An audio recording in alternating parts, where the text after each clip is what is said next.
Good morning, everybody. My name is Ben Ibali, and I get the privilege of sharing with you a message, and here we go. When day comes, we step out of the shade, aflame and unafraid. The new dawn blooms as we free it, for there is always light. If only we're brave enough to see it. If only we're brave enough to be it.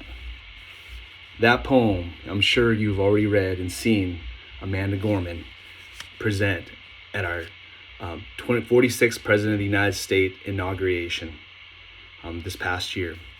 Well, I want to cover a few things that resonated with me, and I hope resonated with you as well.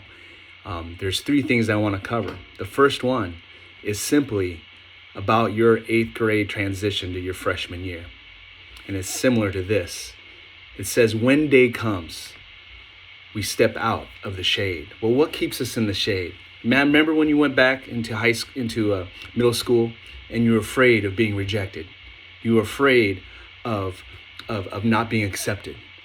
Well, those things are called fears, right? And those things can actually keep us in the shade, right? And one of the reasons why is because we have bought into a lie of conditional relationships. What that means is that people put conditions like, if you're this, then I'll be that. If you buy in and become what I want you to become, then I will accept you. And that's called conditional relationships. And oftentimes we buy into that by, the things of what we see on Instagram or on social media, that you got to look this way, you got to act this way. And when I was your age, man, it was all about assimilating into kind of a culture that I thought was going to be the right one. And that was one that, that accepted me only if I assimilated, only if I accepted the culture, only if I didn't bring in my own culture. And that gave me fear. So I assimilated very quickly. And I lost my languages, Ilocano and Tagalog, because I was afraid of not being accepted. So what makes you step out of the shade? What makes you actually go into the light, right? And that is unconditional belief. All the teachers and educators in your building that have believed in you, right? That have unconditional belief.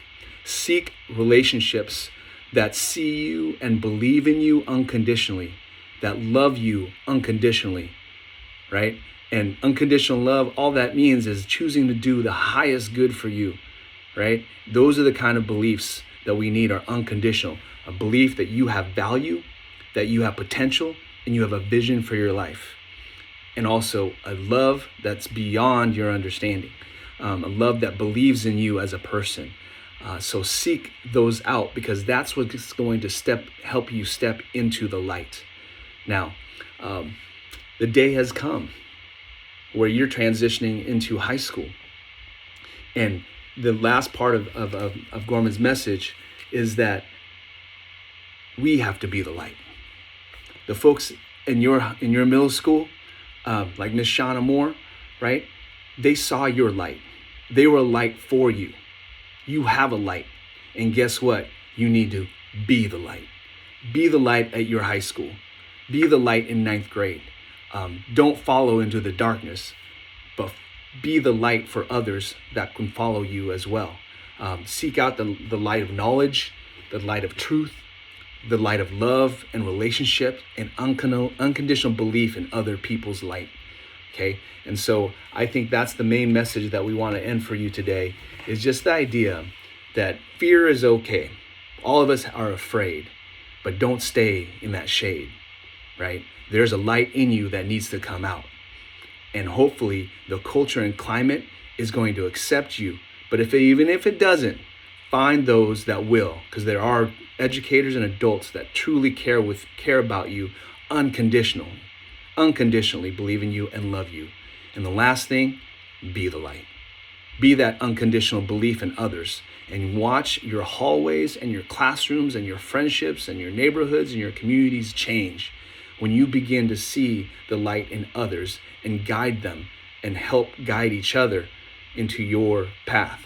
One of my daughters just graduated from college yesterday, and the other one is in college right now. And both, one was a helper and the other one was a thrifter, meaning they love to buy clothes at Goodwill. And guess what? Those two things are lights. One's now going to be a psychologist because of her ability to help and serve others. And the other one is now a designer.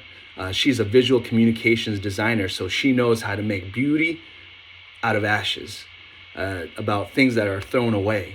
She makes it into beautiful things. And guess what? That's her light. You have a light. We believe in you, and we love you. And I hope that you transition into your high schools and be the light.